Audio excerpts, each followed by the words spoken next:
C. Joseph Vijay எனும் நான்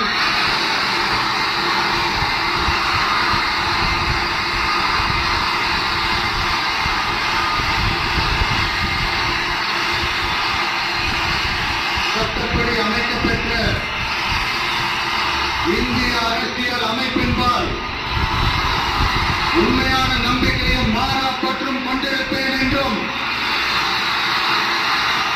இந்திய நாட்டின் ஒப்பில்லாத முழு முதல் ஆட்சியையும் உரிமையையும் நிலைநிறுத்துவேன் என்றும்